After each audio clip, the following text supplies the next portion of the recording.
अस्सलाम वालेकुम students, my name है शौकत अली। आज एक और मैथ के लेक्चर के साथ हाजिर हैं। आज हम एक्सरसाइज करेंगे जी 9.2, जिसमें हम क्वेश्चन नंबर 8 और क्वेश्चन नंबर 10 डिस्कस करेंगे। क्वेश्चन नंबर 8 में वो कहता है कि आपके पास वर्टिसेस दिए गए हैं, आपने ये बताना है कि क्या वो रेक्टेंगल बनाते हैं। दूसरा उसने ये पूछा है कि जो उसके डायगोनल बताने हैं, यानी कि जो अगर रेक्टेंगल बन जाए तो फिर उसके डायगोनल की लेंथ बतानी है। और इसके अलावा ये बताना है कि जो आपके पास डायगोनल होंगे क्या वो साइज़ में इक्वल भी हैं या नहीं हैं। तो सबसे पहले हम क्या करेंगे, हमारे पास जो ए बी सी और डी दिए गए हैं, हम एक डायग्राम ड्रा करते हैं जिसमें ए बी सी और डी बना दें। इस तरह ये रेक्टेंगल बनी है। अब हमने ये बताना है कि क्या ये रेक्टेंगल बनती है।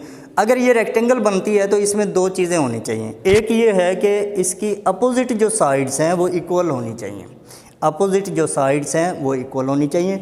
नंबर 2 जो है, इसमें 90 का एंगल भी बनना चाहिए। यानी कि दूसरे लफ्ज़ों में हम ये कह सकते हैं कि पिथागोरस थ्योरम आ सकता है इसमें, यहाँ पर भी 90 एंगल बनेगा, यहाँ पर भी 90 एंगल बन सकता है। तो ये दोनों चीज़ें हमने बतानी है, फिर हम कह सकते हैं कि ये जो है रेक्टेंगल बनती है। उसके बाद हम डायगोनल पे चलेंगे।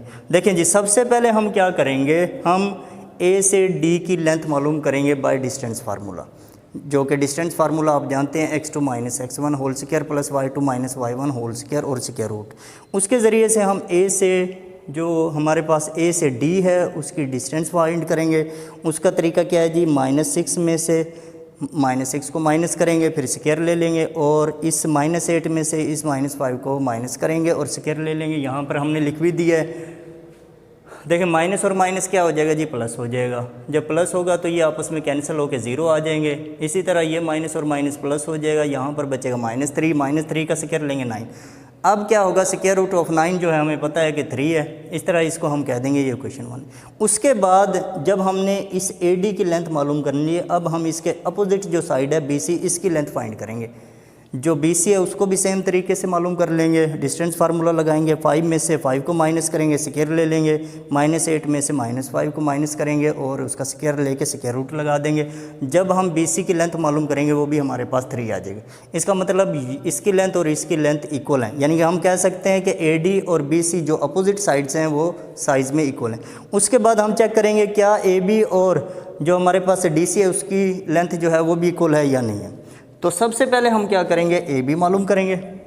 AB मालूम करेंगे बाय डिस्टेंस फार्मूला, तो हम देखते हैं इसका जवाब जो है हमारे पास 11 आ जाता है।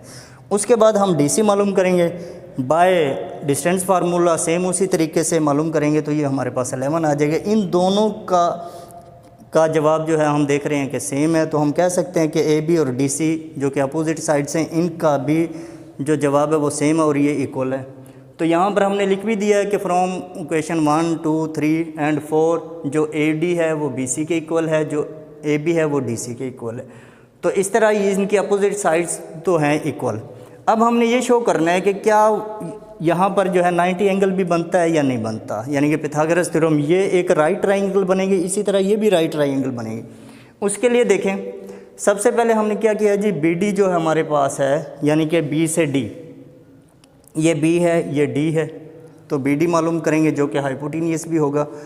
जब हम BD की लेंथ मालूम करेंगे बाय डिस्टेंस फार्मूला, तो ये हमारे पास 130 आ जाता है, यानी कि BD का स्क्वायर भी लेंगे, इस स्क्वायर से ये स्क्वायर रूट कैंसिल हो जाएगा। सेम इसी तरह से पहले से हमने मालूम किया हुआ है जी BC और DC, जब उनके स्क्वायर लेंगे और सम करेंगे तो वो भी हमारे पास 130 आ जाता है।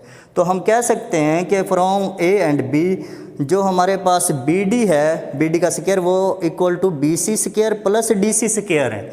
तो इस तरह से क्या होगा कि C पर क्या है जी, हमारे पास 90 का एंगल बनेगा। तो हम कह सकते हैं कि हाँ जी, जो हमारे पास ये रेक्टेंगल बन रही है, क्योंकि इसके अपोजिट साइड्स भी इक्वल हैं और इसमें जो है पिथागोरस थ्योरम भी फॉलो कर रहा है, यानी कि 90 का एंगल भी बन रहा है।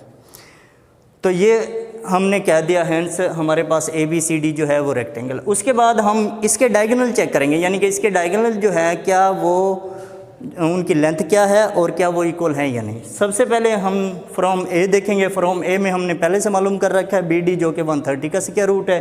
उसके बाद हम AC मालूम करेंगे, यानी कि दूसरा डायगोनल मालूम करेंगे। जब हम बाय डिस्टेंस फार्मूला इसकी लेंथ फाइंड करते हैं तो ये भी हमारे पास 130 स्क्वायर रूट आ जाता है। तो इस तरह से क्या होगा, BD और AC दोनों इक्वल आ जाएंगे। इसके अलावा हम देख रहे हैं कि इक्वल भी हैं, ये दोनों डायगोनल भी हैं। हमने लिख दिया कि जो बी डी और ए सी है वो इक्वल है जी 130 स्क्वायर रूट, तो हम कह सकते हैं कि ये जो डायगोनल्स हैं ये इक्वल इन लेंथ हैं। तो अब हम क्या करेंगे, क्वेश्चन नंबर 10 करेंगे। क्वेश्चन नंबर 10 में वो कहता है कि आपने सर्कल का डायमीटर मालूम करना है, जबकि उसका सेंटर और उस पर पासिंग जो कोई भी पॉइंट है वो दिया गया है। यानी कि दो चीज़ें दे रखी हैं, एक उसने सेंटर दे रखा है, दूसरा उसने पी पॉइंट दे रखा है जो कि सर्कल के ऊपर है। वो कहता है कि आपने डायमीटर मालूम करना है। अब डायमीटर क्या होगा, ये फुल लेंथ होती है, यानी कि रेडियस का डबल होगा। अगर यहाँ से हम मीट करेंगे तो तकरीबन ये ऐसे बन जाएगा। यहाँ से लेकर यहाँ तक की हमने लेंथ मालूम करनी है। दूसरे लफ्ज़ों में सबसे पहले तो हम क्या करेंगे, सी से पी तक की लेंथ मालूम करेंगे, यानी कि डिस्टेंस मालूम करेंगे, जिसको हम रेडियस भी कहते हैं, क्योंकि सेंटर से इस तक का जो डिस्टेंस होगा वो हमारे पास रेडियस होगा। सबसे पहले हम रेडियस मालूम कर लेते हैं। जो रेडियस का डबल होता है वो हमें पता है कि डायमीटर होता है। अब हम सी से पी का डिस्टेंस मालूम करेंगे by distance formula. P C आ जाएगा हमारे पास, क्या करेंगे जी, -3 में से -1 को माइनस करेंगे, फिर 6 में से 3 को माइनस करेंगे और स्क्वायर ले लेंगे। स्क्वायर अभी आ जाएगा, स्क्वायर रूट भी आ जाएगा। यहाँ -3 -1 हो जाएगा -4, -4 का स्क्वायर आता है जी 16, 6 - 3 हो जाएगा 3 का स्क्वायर आता है 9। जब इनको ऐड करेंगे 25 का स्क्वायर रूट हमें पता है कि 5 आता है। तो इस तरह हमें पता लगा कि हमारे पास जो पी सी है वो 5 यूनिट है। तो पी सी है जी radius of the circle, radius हमारे पास 5 आ गया। अब हमने मालूम करना है डायमीटर। डायमीटर मालूम करने के लिए हमें रेडियस पहले से मालूम किया है, डायमीटर हमारे पास होता है डबल ऑफ रेडियस, यानी कि रेडियस को 2 से मल्टीप्लाई कर देंगे तो वो डायमीटर आ जाएगा। इट मीन हमारे पास रेडियस 5 है, 5 को 2 से मल्टीप्लाई करेंगे 10 आ जाएगा। तो ये बहुत आसान क्वेश्चन है, इस तरह से ये हल हो जाएगा। उम्मीद है कि स्टूडेंट आपको ये लेक्चर समझ आया होगा। फिर भी आपको अगर कोई कन्फ्यूजन हो तो आप मेरे से कॉन्टैक्ट कर सकते हैं। बहुत शुक्रिया।